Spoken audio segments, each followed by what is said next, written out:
शिव महापुराण की कथा कहती है, 3 वृक्ष, 3 पशु, 3 पक्षी और 3 जलचर पितरों के तुल्य होते हैं। बहुत ध्यान देना शिव महापुराण की इस पितृ शांति शिव महापुराण को जो आप सुन रहे हो नैमिषारण्य से, बहुत ध्यान से सुनो। पितृ दोष है, इसके लक्षण क्या है? घर में अशांति होना, घर में 4-5 लोग रह रहे हैं, जरा जरा सी बात में क्लेश हो, समझ लो पितृदोष है। पितृदोष, 1 रुपया कमा कर लाओ, 1.25 रुपए खर्च हो, खूब पैसा आए हाथ में दिखे ही नहीं, समझ लेना पितृदोष। 4 दिन दुकान अच्छी चले, बाकी के समय बैठना पड़े, समझ लेना पितृदोष। घर में बच्चे चिड़चिड़े हो जाएं, गलत संगति में डूब जाएं, समझ लो चिड़चिड़ हो रहे हैं, पितृदोष। घर के बच्चे माता पिता का आदर ना करें, सम्मान ना करें, तेज आवाज में बात करें, समझ लो पितृदोष।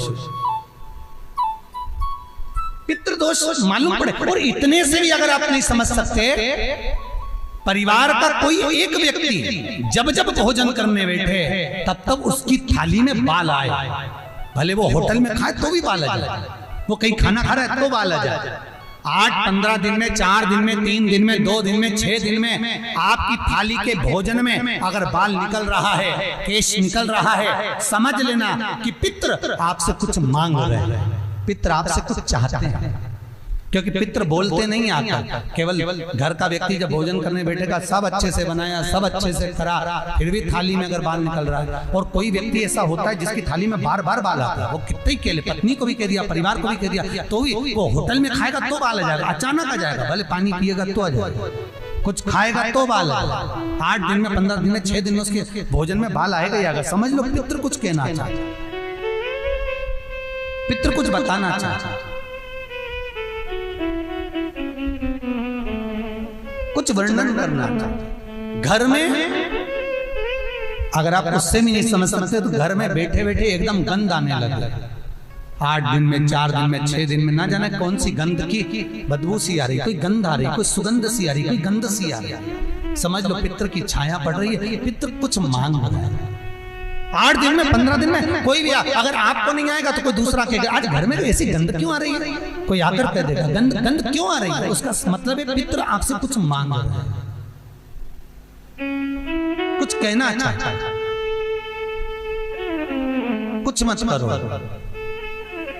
अगर ज्यादा लगता है कि हमारे घर में पितृदोष है, पैसे नहीं आ रहे, लक्ष्मी नहीं टिक रही, पीपल के पत्ते पर श्राद्ध पक्ष की एकादशी के दिन और द्वादशी के दिन पीपल के पत्ते पर शहद की 7 बिंदियां लगा दीजिए, उसी पर चंदन लगा दीजिए, 7 आखे चावल, सफेद चावल उस पर रख दीजिए, एक जौ, थोड़ी थोड़ी काली तिल उस पर रख दीजिए। अपने पूर्वजों का नाम लेकर, पितरों का स्मरण कर कर, गोत्र बोलकर, नाम बोलकर बहते हुए पानी में उस पत्ते को छोड़ दीजिए।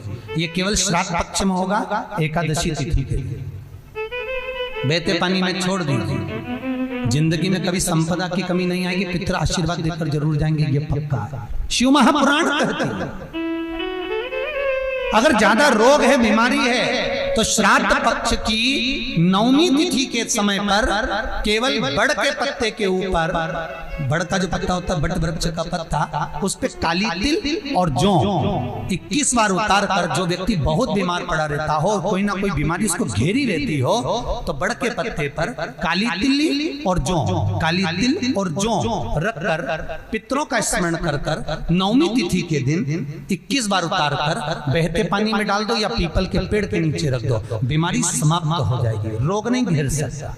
अगले श्राद्ध तक लिखकर रखना कि किस तारीख को करा, किस तिथि को करा, अगली तिथि तक जानना, आपको रोग नहीं आएगा, बीमारी नहीं आ सकती, कष्ट नहीं आएगा। शिव महापुराण का भाग, भगवान शिव आनंद की राशि। तो 3 वृक्ष, 3 पशु 3 पक्षी और 3 जलचर ऐसे हैं जिनको पितृ माना है।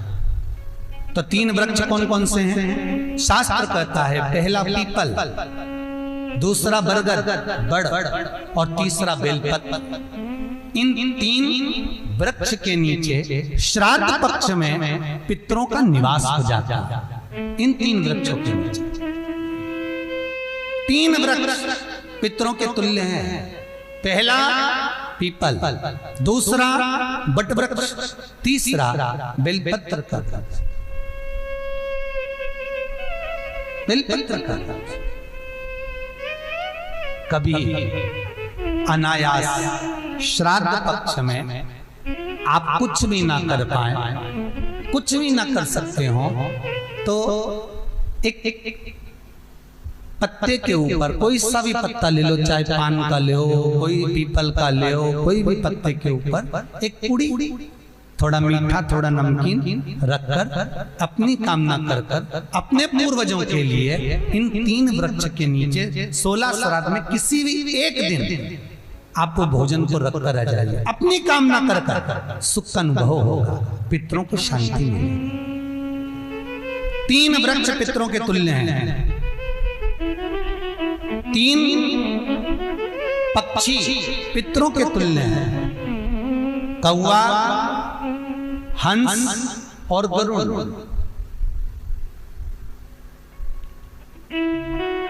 एक कौवा और एक स्वान, कुत्ता, ये 2 ऐसे होते हैं जिनको 20 मिनट पहले, आधे घंटे पहले, 1 दिन पहले, 24 घंटे पहले, 48 घंटे पहले क्या होने वाला होता है, कौवे को और स्वान को भान हो जाता है।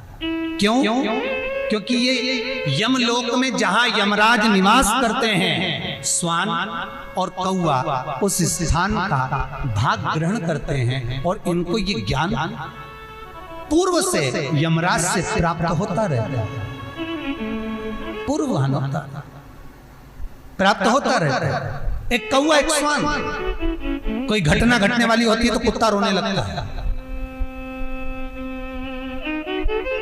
कोई घटना घटने वाली होती है तो कौवा आकर बैठ जाता है, कोई आ रहा है तो कौवा आएगा, कोई भाव सूचक है तो कौवा आकर बैठेगा। दरवाजे पर कैसे, उसका भी भान है, अटारी पर कौवा कहाँ बैठा है, दरवाजे पर कौवा कहाँ बैठा है, किस स्थान पर कौवा विराजमान है, उसका भी भाव हमारे शास्त्र में वर्णन है।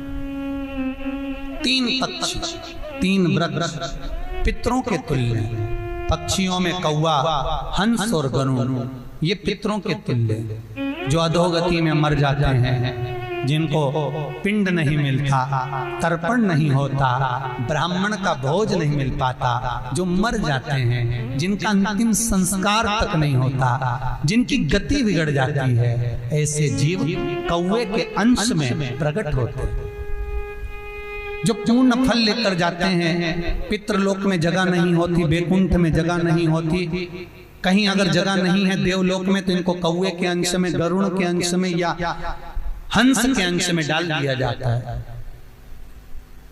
महाराज फिर अगला वर्णन किया, 3 पशु, कुत्ता, गाय और हाथी ये पितरों के तुल्य होते हैं।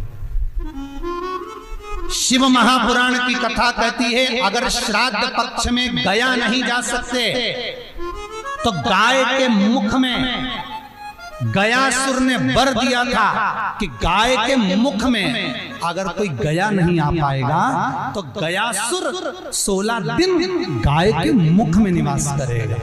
और गाय के मुख में श्राद्ध के समय पर अगर कोई रोटी देगा, श्राद्ध के समय पर जो भाग देगा उसको गया जी में पिंड करने का पुण्य फल प्राप्त होगा। ये गयासुर का वर गौ माता के लिए था। तो गाय के मुख में 16 दिन तक गया क्षेत्र का पिंड का भाग प्राप्त होगा। कुत्ता, गाय और हाथी। स्वान को रोटी क्यों देते हैं? क्योंकि स्वान पितरों को अपना भाग प्रदान कर देता। स्वान रखता नहीं है, चुका देता। फिर 3 जलचर है महाराज जो पितरों के तुल्य हैं, मछली, कछुआ और नाग। पिंड जो बनाया जाता है वो पानी में दिया जाता है। मछली जिसको पाती है वो पितरों को प्राप्त होता है। कछुआ श्रावण के इस 16 श्राद्ध के अंतर्गत कछुआ यदि आपके दिए हुए भाग को पा लेता है तो वो जीव उसी समय पर तर जाता है। और महाराज नाग वो